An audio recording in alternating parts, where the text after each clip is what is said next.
Hi అండి. అందరికీ నమస్కారం. Welcome to my channel. ఈ వీడియోలో ఏపీ ఉద్యోగ సంఘాలతో పూర్తయిన మీటింగ్ అండి.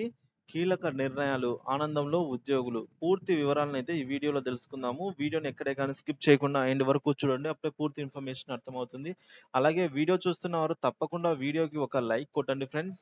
తోటి ఉద్యోగ మిత్రులతో అయితే ఈ వీడియోని షేర్ చేయడానికి ప్రయత్నం చేయండి. కొత్తగా ఎవరైనా మన ఛానల్ చూస్తూ ఇంకా సబ్స్క్రైబ్ చేసుకొని వారు ఉన్నట్లయితే దయచేసి మన ఛానల్ అయితే సబ్స్క్రైబ్ చేసుకోండి. దీని ద్వారా నేను చేసే లేటెస్ట్ వీడియోస్ అన్నీ కూడా మీ వరకు రీచ్ అవుతాయి. ఇక ఆలస్యం చేయకుండా వీడియోలోకి అయితే వెళ్ళిపోదాము.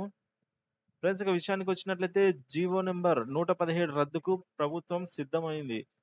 98 లోపు విద్యార్థులున్న ప్రాథమికోన్నత బడులకు 5గురు టీచర్లు. ఉపాధ్యాయ సంఘాలతో సంతృప్తికరంగా ముగిసిన పాఠశాల విద్యా డైరెక్టర్ చర్చలు. ఉపాధ్యాయ సంఘాలతో పాఠశాల విద్యాశాఖ డైరెక్టర్ విజయరామరాజు జరిపిన చర్చలు బుధవారం సంతృప్తికరంగా అయితే ముగిశాయి. ఉపాధ్యాయ నాయకులు చేసిన దాదాపుగా అన్ని సూచనలకు డైరెక్టర్ ఆమోదం తెలిపారు. పని సర్దుబాటుకు కొత్తగా మార్గదర్శకాలు విడుదల చేసి సర్దుబాటు చేపట్టనున్నట్లుగా తెలిపారు. ఇక ఉపాధ్యాయుల హేతుబద్ధీకరణ జీవో నెంబర్ 117ను రద్దు చేసేందుకైతే అంగీకరించారు. సర్దుబాటుపై ఇటీవల విడుదల చేసిన మార్గదర్శకాలపై ఉపాధ్యాయ సంఘాలు అసంతృప్తి వ్యక్తం చేసినందున ఈ ప్రత్యేక సమావేశాన్ని అయితే నిర్వహించారు. ఇక్కడ ఆమోదించిన అంశాలతో 2-3 రోజుల్లో మార్గదర్శకాలు జారీ, సర్దుబాట్లు చేపడతామని నాయకులకు డైరెక్టర్ ఈ మేరకు హామీ ఇచ్చారు. చర్చలపై నాయకులు సంతృప్తి వ్యక్తం చేశారనమాట. ప్రాథమికోన్నత బడుల్లో 98 లోపు విద్యార్థులు ఉన్న పాఠశాలలకు న్యాయం జరిగేలా కనీసం 5 పోస్టులు కేటాయిస్తామని డైరెక్టర్ హామీ ఇచ్చినట్టు వారు పేర్కొన్నారు.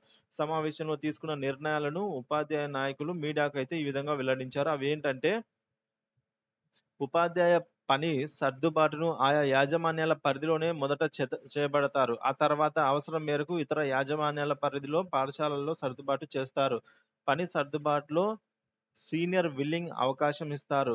సీనియారిటీ లెక్కింపులో ర్యాంకును పరిగణనలోకి తీసుకుంటామని హామీ ఇచ్చారు. దివ్యాంగ ఉద్యోగులు 2025 మే 31 లోపల పదవీ విరమణ చేసే వారికి సర్దుబాటు నుంచి అయితే మినహాయింపు లభించింది. ఇప్పటి వరకు ఉన్న మెరిట్ కమ్ రోస్టర్ పద్ధతినే కొనసాగిస్తారు. మండల విద్యా అధికారి స్థాయిలోనే సర్దుబాటు ప్రక్రియ అయితే కొనసాగుతుంది. మిగులు విద్యార్థులను మొదట ఆయా మండలాల పరిధిలోనే సర్దుబాటు చేస్తారు. అవసరమైతేనే పక్క మండలాలకు పంపిస్తారు. ఎయిడెడ్ టీచర్లకు విలీనమైన తేదీనే సీనియారిటీగా అయితే ఇక్కడ పరిగణిస్తారు.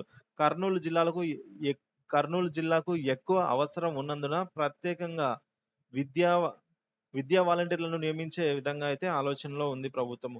పాఠశాలల్లో ఆగస్టు 16 అంటే రేపు ఉన్న విద్యార్థుల సంఖ్యను ప్రమాణంగా అయితే తీసుకుంటారు. దాన్ని బట్టి అయితే ఈ విధంగా సర్దుబాట్లు అయితే జరుగుతాయి. సో ఇది ఫ్రెండ్స్, వీడియోకి తప్పకుండా ఒక లైక్ అయితే చేయండి, షేర్ చేయండి, సబ్స్క్రైబ్ చేసుకోండి. Thank you for watching this video.